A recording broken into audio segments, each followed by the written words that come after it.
তাহলে ইসলাম গ্রহণে আপনাকে কি বাধা দিচ্ছে? 3টি প্রশ্ন করতে চাই ইসলাম গ্রহণ করার আগে। এবং এরপরে আমি আমার প্রশ্নটিকে আরও কঠিন করে তুলছি। দুঃখিত, আমি কি শাহাদাত পাঠ ক্যামেরার বাইরে করতে পারি? তাকবীর, মাশাআল্লাহ।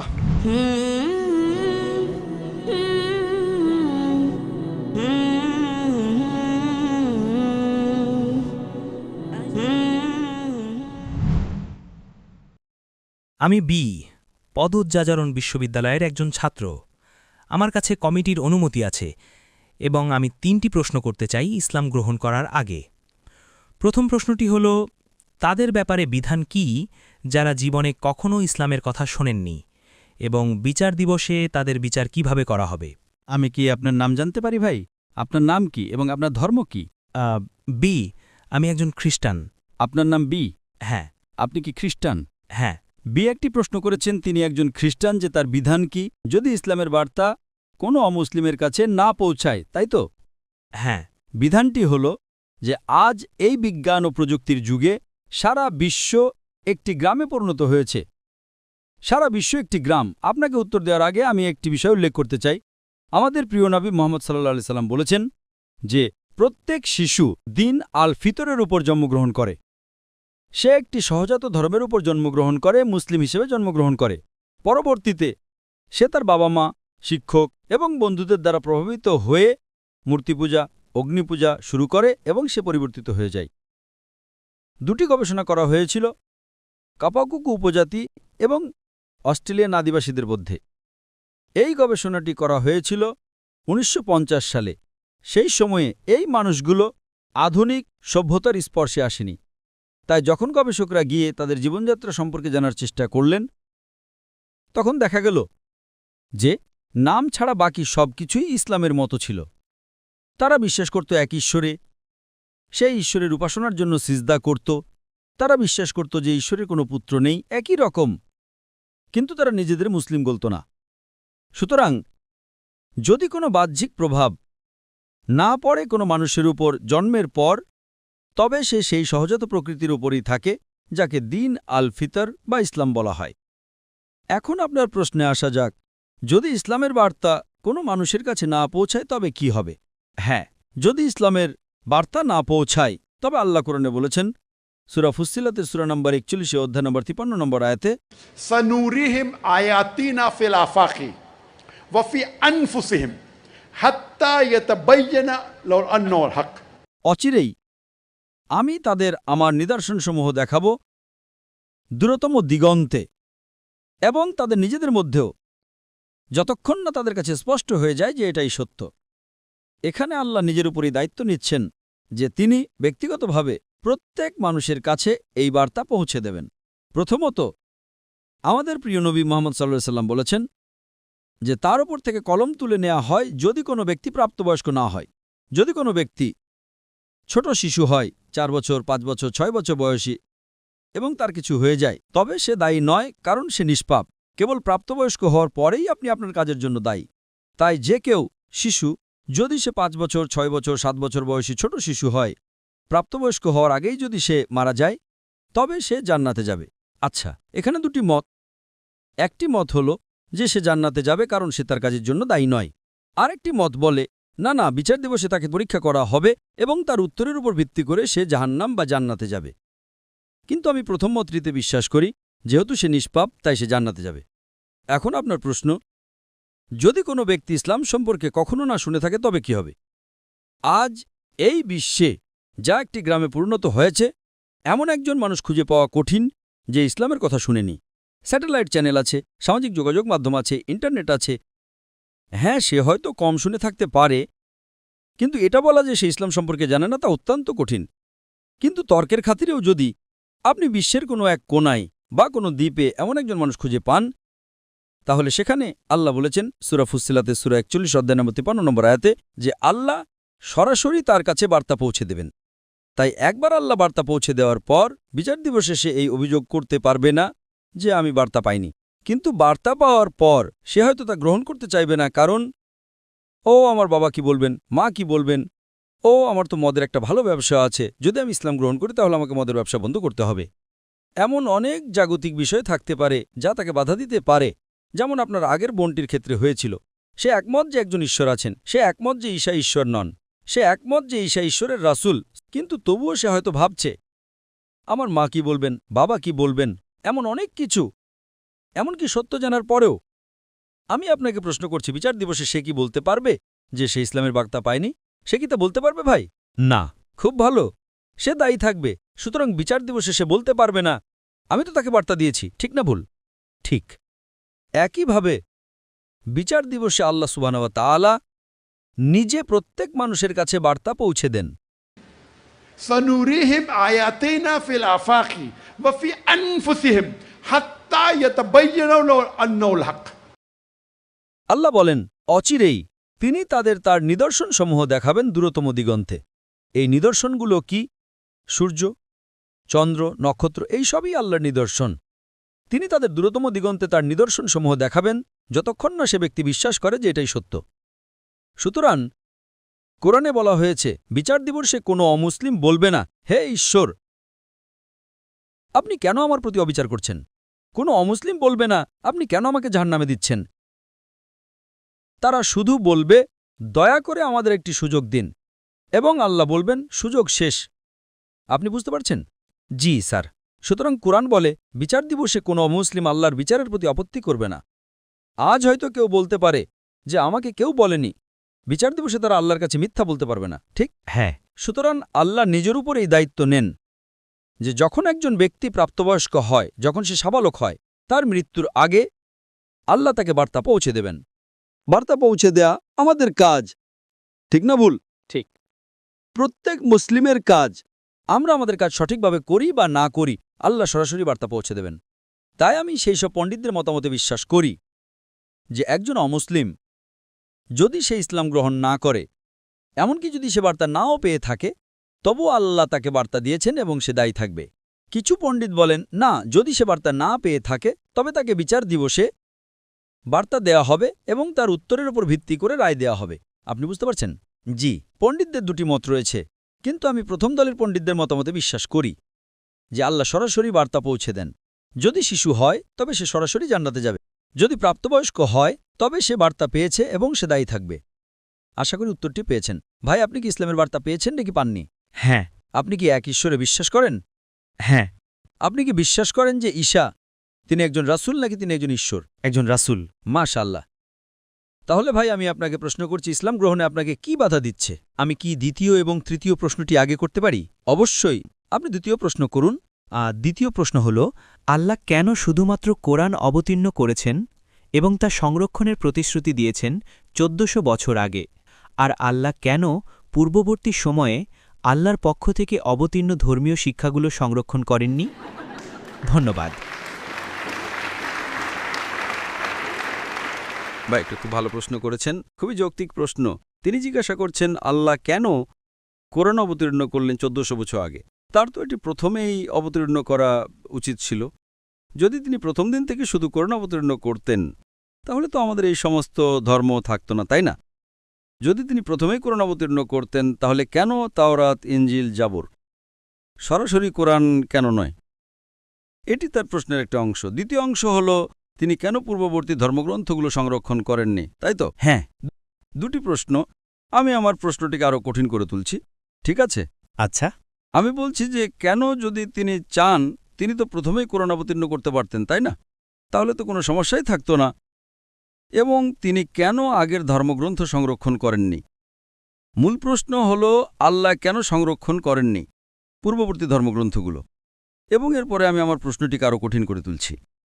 প্রথমত, পূর্ববর্তী যত ধর্মগ্রন্থ এসেছে আল্লাহ কোরআনে বলেছেন সূরা রাদের 13 নম্বর অধ্যায়ের 38 নম্বর আয়াতে, ولكل أجل كتاب। এর মানে হলো প্রত্যেক যুগে আল্লাহ একটি গ্রন্থ পাঠিয়েছেন। নামেই কেবল কোরআনে 4টির কথা উল্লেখ আছে, তাওরাত, জাবুর, ইনজিল এবং কোরআন। তাওরাত সেই ওহী, সেই বাণী যা মুসা আলাইহিস সালামকে দেওয়া হয়েছিল।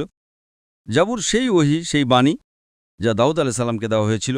এবং ইনজিল হলো সেই ওহী, সেই বাণী যা ঈসা আলাইহিস সালামকে দেওয়া হয়েছিল। এবং কোরআন হলো শেষ এবং চূড়ান্ত বাণী যা শেষ এবং চূড়ান্ত নবী হজরত মুহাম্মদ সাল্লাল্লাহু আলাইহি ওয়াসাল্লামের। নামে কেবল 4টির কথা উল্লেখ আছে, কিন্তু আরও অনেক ঐশী বাণী রয়েছে, যেমন সুহুফে ইব্রাহিম, অনেক।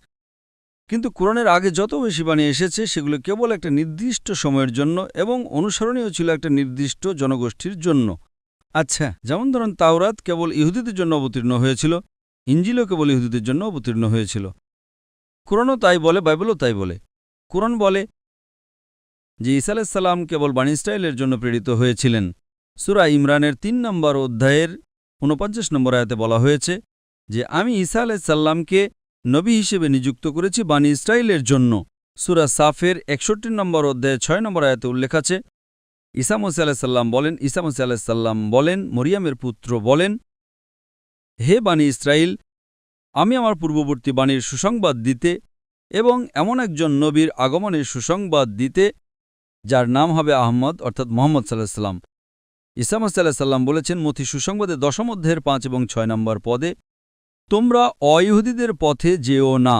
তিনি তার শিষ্যদের বলছেন, তার অনুসারীদের বলছেন, তোমরা অইহুদিদের পথে যেও না। অইহুদিরা হল অন্য ইহুদি, অর্থাৎ খ্রিস্টান, হিন্দু, মুসলিম। তোমরা অইহুদিদের পথে যেও না, বরং ইসরায়েলের হারানো মেষের কাছে যাও।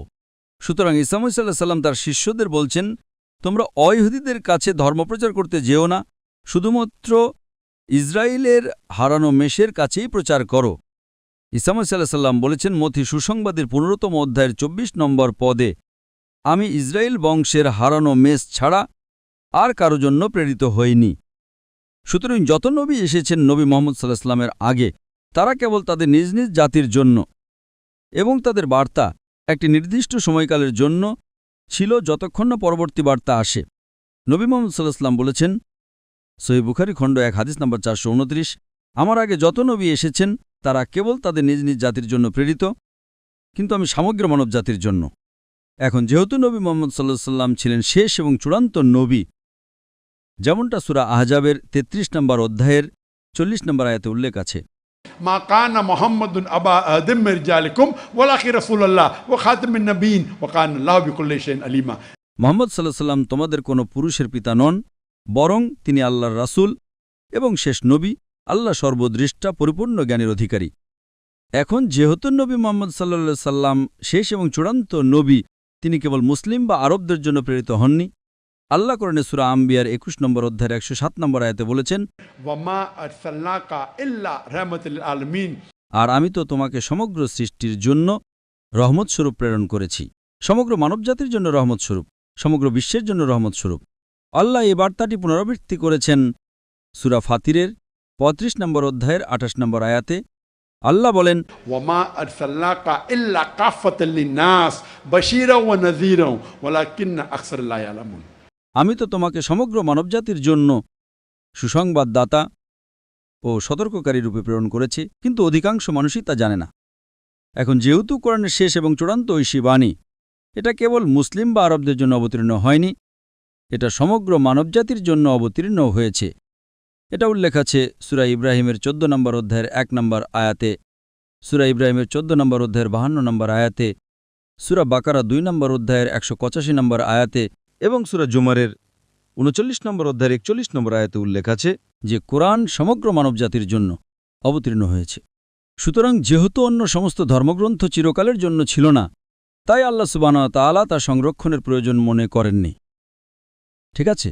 হ্যাঁ, মেসেজটা যদি ভ্যালিড না থাকে তাহলে তা সংরক্ষণ করার প্রয়োজন কি? তাই যখন মানুষ মেসেজ পরিবর্তন করে ফেলেছিল, তখন আল্লাহ একটি নতুন মেসেজ এবং একজন নতুন নবী পাঠিয়েছেন। কিন্তু যেহেতু কোরআন শেষ এবং চূড়ান্ত ঐশী বাণী, আল্লাহ সূরা হিজরের ১৫ নম্বর অধ্যায়ের ৯ নম্বর আয়াতে বলেছেন, আমি কোরআন অবতীর্ণ করেছি এবং আমি এর সংরক্ষক হব। সুতরাং এটাই আপনার প্রশ্নের উত্তর, যা আল্লাহ সংরক্ষণ করেননি। আমরা নামে ৪টি ঐশী বাণীর কথা জানি, তার মধ্যে ৩টি কোরআনের আগে এসেছে, কিন্তু আরও অনেক ছিল। কিন্তু যেহেতু সীমাবদ্ধ ছিল এবং বার্তাটি চিরকালের জন্য ছিল না, তাই আল্লাহ তা উপযুক্ত মনে করেননি। এখন সেই প্রশ্নে আসা যাক, যেটা আমি নিজেই তুলেছিলাম, যে তাহলে আল্লাহ কেন প্রথমেই কোরআন অবতীর্ণ করলেন না? যদি আল্লাহ প্রথমেই শুধু কোরআন অবতীর্ণ করতেন এবং অন্য কোনো ঐশীবাণী না পাঠাতেন, তাহলে সবাই একই রকম থাকত। এর উত্তরে আমি বলবো যে আল্লাহ সুবহানাহু ওয়া তাআলা মানবজাতির স্রষ্টা, তিনি আমাদের মানুষকে খুব ভালো করে জানেন। এর উত্তর বাইবেলে দেওয়া আছে। জনের সুসংবাদের ১৬ নম্বর অধ্যায়ের ১২ থেকে ১৪ নম্বর পদে ঈসা মসীহ আলাইহিস সালাম বলেছেন, তোমাদের বলার মতো আমার আরও অনেক কথা আছে, কিন্তু তোমরা এখন তা সহ্য করতে পারবে না। যখন সেই সত্যের আত্মা আসবেন, তখন তিনি তোমাদের সমস্ত সত্যের পথে পরিচালিত করবেন। তিনি নিজের থেকে কিছু বলবেন না, যা কিছু শুনবেন তাই বলবেন। তিনি আমাকে মহিমান্বিত করবেন। কারণ ঈসা মাসীহ আলাইহিস বার্তাটি জানতেন, কিন্তু তিনি জানতেন যে মানুষ তা বুঝতে পারবে না। সুতরাং সর্বশক্তিমান আল্লাহ জানতেন যে মানবজাতি কোরআনের বার্তা গ্রহণ করার মতো যথেষ্ট বিকশিত হয়নি। এই কারণেই তিনি এটা অবতীর্ণ করেননি ৫,০০০ বছর আগে বা ৪,০০০ বছর আগে বা ৩,০০০ বছর আগে, কিন্তু ১৪০০ বছর আগে আল্লাহ, যিনি আমাদের স্রষ্টা সর্বশক্তিমান ঈশ্বর, বললেন, ঠিক আছে, এখন মানবজাতি চূড়ান্ত ঐশীবাণী গ্রহণ করতে পারবে। কে বলেছেন এটা? ঈসা মাসীহ আলাইহিস সালাম বাইবেলে যোহানের সুসংবাদের ১৬ নম্বর অধ্যায়ের ১২ থেকে ১৪ নম্বর পদে ঈসা মাসীহ আলাইহিস সালাম বলেছেন, তোমাদের বলার মতো আমার আরও অনেক কথা আছে, কিন্তু তোমরা এখন তা সহ্য করতে পারবে না। একই কথা অন্য নবীরাও বলেছেন। একই কথা বৌদ্ধ ধর্মের গ্রন্থগুলোতে বুদ্ধ বলেছেন। একই কথা জোরাষ্ট্র বলেছেন যে একজন নবী আসবেন। একই কথা মুসা আলাইহিস সালাম বলেছেন দ্বিতীয় বিবরণের ১৮ নম্বর অধ্যায় ১৮ নম্বর পদে। সুতরাং আল্লাহ জানতেন যে মানবজাতি তার সহ্য করতে পারবে না, বুঝতে পারবে না, বাস্তবায়ন করা কঠিন হবে। ১৪০০ বছর আগে আল্লাহ বললেন, ঠিক আছে, এখন সময় হয়েছে যে মানবজাতি এ বার্তা গ্রহণ করতে পারবে। তাই তিনি বার্তাটি অবতীর্ণ করলেন এবং বললেন যে তিনি এটাকে বিকৃত থেকে রক্ষা করবেন।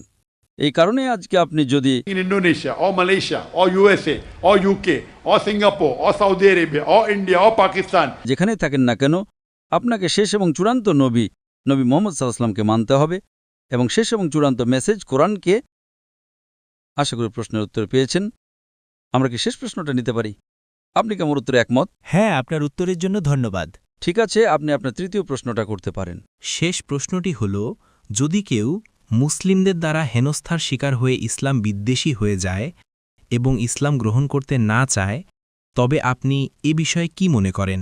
উদাহরণস্বরূপ আমার বোন, যাকে বলা হয়েছিল, দুঃখিত ভাই, আপনি বললেন যে কারণ তারা মুসলিমদের দ্বারা হেনস্থার শিকার হয়েছে এবং তারপরে আমি শুনতে পাইনি। ইসলাম বিদ্বেষী হয়ে গেছে। ঠিক আছে, উদাহরণস্বরূপ আমার বোন, যাকে তার ইসলাম ধর্ম বিষয়ে শিক্ষক বলেছিলেন যে অমুসলিমদের রক্ত হালাল। অমুসলিমদের রক্ত হালাল? হ্যাঁ। অমুসলিমদের রক্ত হালাল। সে মনে করে যে মুসলিমরা অমুসলিমদের হত্যা করতে পারে। হ্যাঁ, এটা তার ইসলাম ধর্ম বিষয়ের শিক্ষক বলেছিলেন। ভাই প্রশ্ন করেছেন যে যদি কেউ কিছু মুসলিম দ্বারা হেনস্থার শিকার হয় এবং সেই মুসলিম কোনো অমুসলিমকে অর্থাৎ বোনকে বলে যে অমুসলিমদের রক্ত হালাল এবং একজন মুসলিম একজন অমুসলিমকে হত্যা করতে পারে, তাহলে এর উত্তর কি? প্রথমত, যে মুসলিম অমুসলিমকে হেনস্থা করেছে তাকে শাস্তি দেওয়া হবে। যদি এটি একটা ইসলামিক রাষ্ট্র হতো, ইসলামিক আইনের রাষ্ট্র, যদি ইসলামের ধর্ম অনুসরণ করা হতো, যদি সেই মুসলিমকে আইনের আদালতে নিয়ে যাওয়া হতো, তবে তাকে শাস্তি দেওয়া হতো। আপনি কি বুঝতে পারছেন? হ্যাঁ। এখন যে ব্যক্তি আপনার বোনকে হেনস্থা করেছে সে ভুল, এটি প্রথম কথা। কিন্তু যেহেতু আপনার বোন হেনস্থার শিকার হয়েছে, ধরুন আমার শিক্ষক আমাকে শিখিয়েছিলেন ২ যোগ ২ সমান ৫। ঠিক যখন আমি ছোট ছিলাম আমি বলতাম ২ যোগ ২ সমান ৫। এখন যখন আমি প্রাপ্তবয়স্ক হয়েছি এবং যদি আমি বলি আমার শিক্ষক বলেছিলেন ২ যোগ ২ সমান ৫, তাই ২ যোগ ২ সমান ৫, আপনি কি আমাকে ক্ষমা করবেন? না। ঠিক আছে, ছোটবেলায় কোনো সমস্যা নেই।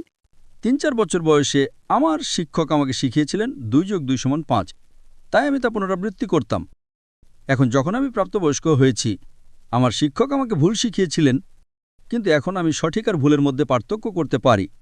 সুতরাং শুধু শিক্ষক আমাকে ভুল শিখিয়েছেন বলে আমি সারা জীবন ২ যোগ ২ সমান ৫ বলতে থাকব না, তাই তো? ওই কয়েক বছরের জন্য এটা মানা যাবে। সেই শিক্ষক ভুল ছিলেন, ঈশ্বর সেই শিক্ষককে শাস্তি দেবেন যদি তিনি উদ্দেশ্যমূলকভাবে করে থাকেন। কিন্তু আমার জন্য জ্ঞানবুদ্ধি অর্জন করতে হবে। ঠিক আছে, আমার শিক্ষক আমাকে হেনস্থা করেছেন, আমি ছোট ছিলাম, আমি মেনে নিয়েছিলাম, আমি ভুল করেছিলাম, ঈশ্বর আমাকে ক্ষমা করবেন। কিন্তু এখন ২ যোগ ২ সমান ৪, বুঝতে পারছেন? সুতরাং যদি কেউ আমাকে বলে যে অমুক লোক, অমুক প্রতিবেশী, সে একজন খলনায়ক, সে একজন খুনি, ঠিক আছে, যখন আমি ছোট থাকবো আমি তা মেনে নেব। কিন্তু যখন আমি বড় হয়ে জানব যে লোকটি খুব ভালো, সে খুব স্নেহময়ী, সে খুব উদার, সে খুব দয়ালু, তখন আমার সে একই দৃষ্টিভঙ্গি বজায় রাখা উচিত নয়। আমার উচিত আমার দৃষ্টিভঙ্গি পরিবর্তন করা। তো যদি আপনার বোন কোনো হেনস্থার শিকার হয়ে মুসলিম দ্বারা ইসলাম বিদ্বেষী হয়ে যায়, তাহলে যে ব্যক্তি হেনস্থা করেছে ভাই ইসলাম সম্পর্কে ভুল তথ্য দিয়েছে এবং তার ফলে সে ইসলাম বিদ্বেষী হয়ে গেছে, তাহলে সেই মুসলিমকে শাস্তি দেওয়া হবে। যদি দুনিয়াতে না হয় তাহলে আল্লাহ নিশ্চিত করবেন যে সে যেন শাস্তি পায়।